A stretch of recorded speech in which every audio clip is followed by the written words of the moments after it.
রাষ্ট্রপতি ভাষণের উপর আলোচনা অব্যাহত আছে। মাননীয় সদস্যবৃন্দ, আলোচনায় অংশগ্রহণ করবেন লালমনিরহাট ১ আসন থেকে নির্বাচিত মাননীয় সংসদ সদস্য জনাব মোহাম্মদ হাসান রাজীব প্রধান। জনাব মোহাম্মদ হাসান রাজীব প্রধান, আপনার সময় 7 মিনিট। ধন্যবাদ। বিসমিল্লাহির রহমানির রহিম। মাননীয় স্পিকার, আপনাকে অনেক ধন্যবাদ এই মহান সংসদে কথা বলার সুযোগ দেওয়ার জন্য। মাননীয় স্পিকার, আমি আজকে এই মুহূর্তে স্মরণ করছি স্বাধীনতার ঘোষক শহীদ রাষ্ট্রপতি জিয়াউর রহমানকে। আমি তার রুহের মাগফিরাত কামনা করি।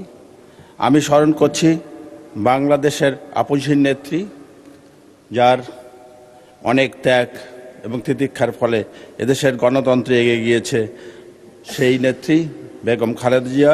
ওনার রুহের মাগফিরাত কামনা করি। আমি সংসদ নেতা ও বর্তমান প্রধানমন্ত্রী, যিনি আমাদেরকে একটা আধুনিক বাংলাদেশের স্বপ্ন দেখিয়েছেন, যিনি দীর্ঘদিন পরে দেশে ফিরে বক্তব্যে বলেছেন আই হ্যাভ এ প্ল্যান। উনি একটা আধুনিক বাংলাদেশ গড়বেন, একটি মানবিক বাংলাদেশ গড়বেন এবং একটি গণতান্ত্রিক বাংলাদেশ আমাদেরকে উপহার দিবেন। সেই নেতাকে আমি ধন্যবাদ জানাতে চাই। উনি মনোনয়ন দেওয়াতে আমি আজকে এই সংসদে উপস্থিত হতে পেরেছি, আমার এলাকার মানুষের জন্য কথা বলতে পারছি। দীর্ঘদিন ফ্যাসিবাদ বিরোধী আন্দোলন সংগ্রামে যারা আহত হয়েছেন, যারা নিহত হয়েছেন, তাদেরকে স্মরণ করতে চাই, তাদের রুহুর মাগফিরাত কামনা করি। মাননীয় স্পিকার, আপনার মাধ্যমে আমি আমার নির্বাচনী এলাকার মানুষের প্রতি কৃতজ্ঞতা জানাতে চাই, যারা দীর্ঘ ৪৭ বছর পরে বাংলাদেশ জাতীয়তাবাদী দলের প্রার্থী হিসাবে আমাকে নির্বাচিত করেছেন, তাদের মূল্যবান ভোটের মাধ্যমে এবং এই মহান সংসদে কথা বলার সুযোগ করে দিয়েছেন। আমি মহামান্য রাষ্ট্রপতিকে ধন্যবাদ জানাতে চাই, কারণ তিনি ওনার ভাষণে প্রথম পাড়ায় বর্তমান প্রধানমন্ত্রী, নতুন সরকার এবং আমরা যারা নির্বাচিত হয়ে সংসদে এসেছি তাদেরকে অভিনন্দন জানিয়েছেন। দ্বিতীয়ত, ২০২৪ সালের জুলাই আগস্ট মাসে ছাত্র জনতার গণ আন্দোলনকে উনি একটি গুরুত্বপূর্ণ ঘটনা হিসাবে আখ্যায়িত করেছেন। তিনি তার ভাষণে গত আওয়ামী লীগ সরকারকে বারংবার ফ্যাসিবাদী সরকার হিসাবে উল্লেখ করেছেন।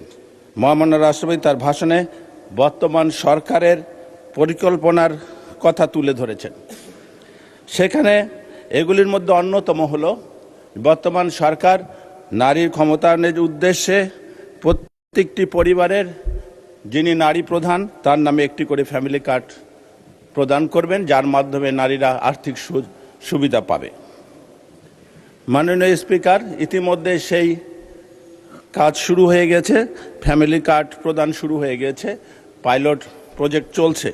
আমি আশা করব এই ফ্যামিলি কার্ড আমার অঞ্চলে, আমার এই সীমান্তবর্তী এলাকা, এই আসনটি লালমনিরহাট ১, পাটগ্রাম এবং হাতীবান্ধা নিয়ে এই আসনটি, এখানে মোট ২০টি ইউনিয়ন আছে এবং প্রত্যন্ত অঞ্চলে আমরা বারবারই বৈষম্যের শিকার হয়েছি এই সীমান্তবর্তী এই আসনটিতে।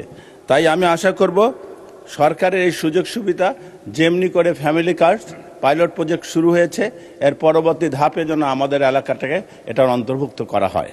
আমি আরও উল্লেখ করতে চাই, ইতিমধ্যে কৃষকদের সুরক্ষা নিশ্চিত করার জন্য কৃষি কার্ড বিতরণ শুরু হয়েছে।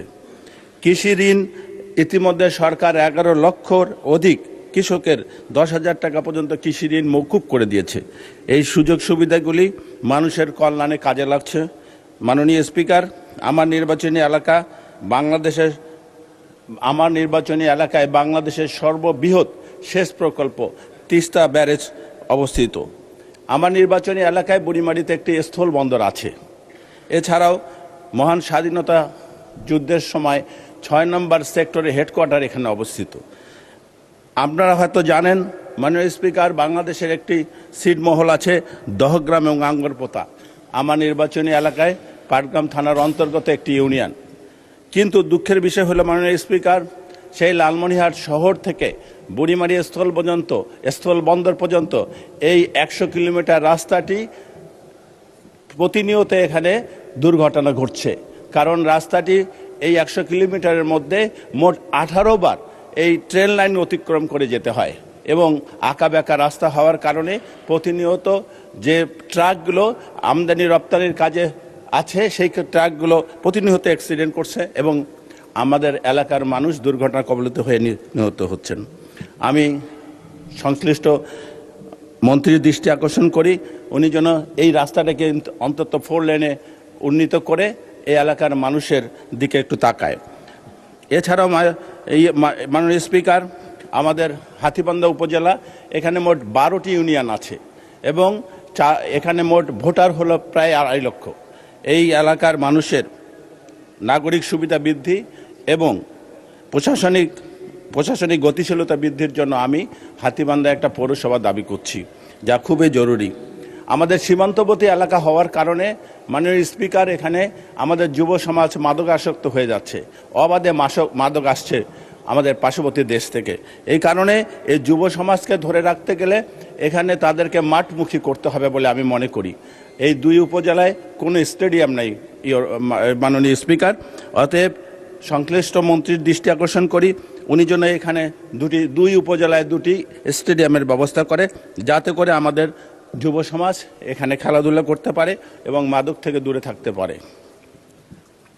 কর্মসংস্থান বৃদ্ধির জন্য আমাদের এই এলাকায় তেমন কোনো মিল কারখানা ইত্যাদি শিল্প প্রতিষ্ঠান নাই। মাননীয় স্পিকার, আমরা আশা করি যে মাননীয় প্রধানমন্ত্রী যে উদ্যোগ নিয়েছে যে কৃষিভিত্তিক শিল্প কারখানা গড়ে তোলার জন্য, আমার এলাকায় অত্যন্ত অর্থকরী ফসল যে ভুট্টা চাষ হয়, বাংলাদেশের উল্লেখযোগ্য পরিমাণ ভুট্টাই এই আমার অঞ্চলে চাষ হয়। এই ভুট্টা ভিত্তিক আমরা শিল্প কারখানা গড়ে তুলতে পারি এবং আমার এলাকায় প্রচুর পাথর ইম্পোর্ট হয় এবং নদী থেকে পাথর উত্তোলন হয়। মাননীয় স্পিকার, পাথর ভিত্তিক কোনো শিল্প কারখানা স্থাপন করা যেতে পারে এবং এই কারণে শুধু একটি অসুবিধা, সেটা হলো যাতায়াত সমস্যার কারণে এখানে প্রচুর শ্রমিক পাওয়া যায় কম দামে এবং কাঁচা মাল আছে, কিন্তু যাতায়াত ব্যবস্থা খারাপ হওয়ার কারণে আমাদের এই এলাকায় শিল্প প্রতিষ্ঠান গড়ে ওঠেনি। তো আমি আশা করব যে কৃষিভিত্তিক শিল্প কারখানা গড়ার জন্য যদি সরকার এখানে একটা অর্থনৈতিক অঞ্চল করে আমার এই জেলায়, তাহলে মানুষ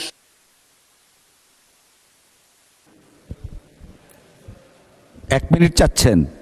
জি, দেওয়া হলো 1 মিনিট। এখানে যদি কৃষিভিত্তিক শিল্প কারখানা গড়ে ওঠে তাহলে আমাদের বেকার সমস্যা অনেকটা সমাধান হবে এবং উদ্যোক্তাদের আকৃষ্ট করার জন্য এই অঞ্চলে অর্থনৈতিক অঞ্চল গঠিত করতে হবে এবং সেখানে ট্যাক্স হলিডে যদি দেওয়া হয় তাহলে বড় বড় উদ্যোক্তা সেখানে আকৃষ্ট হবে শিল্প কারখানা গড়ার জন্য। মাননীয় স্পিকার, আমাদের এই অঞ্চলটি প্রত্যন্ত অঞ্চল, বাংলাদেশের উত্তরবঙ্গের একদম সীমান্তবর্তী অঞ্চল।